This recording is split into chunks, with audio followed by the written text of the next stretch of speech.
Very good evening from the Standard Group Center here in the capital, Nairobi. Many thanks for joining us. This is KTN Prime. I'm Ben Kitili. And I'm Nancy Kachungira. So glad you could join us. Our sign language interpreter this evening is William Silla. And your comprehensive news update begins now. We begin with pictures that have outraged security analysts in the country.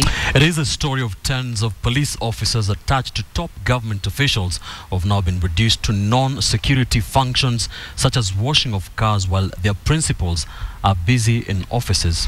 Now, security analysts do say that the development amounts to an abuse of the officers at a time when the country is suffering from an acute shortage of security personnel. KTN's Angel Katusia begins our coverage from the judiciary, where the practice appears to be most rampant.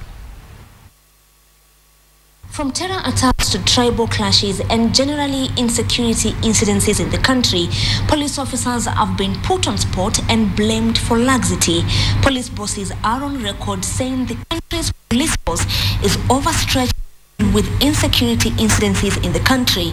But are we rightfully utilizing the available police officers?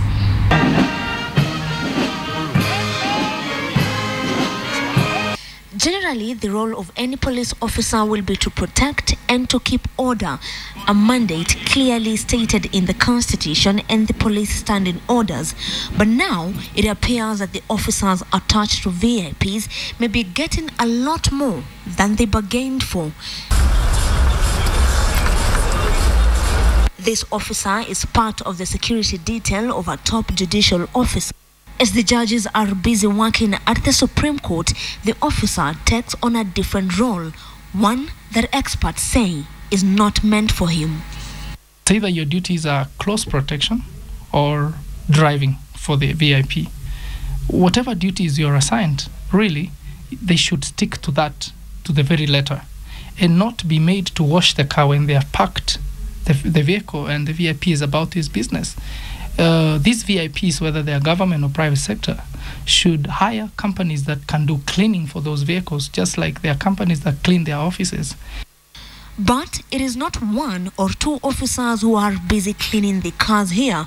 As we observed, more and more police officers washed and polished these cars to ensure their masters' rides don't lose their shine. And when the work is done, they take a rest, waiting for the next cycle of washing, a trend that repeats itself at these corridors of justice every working day.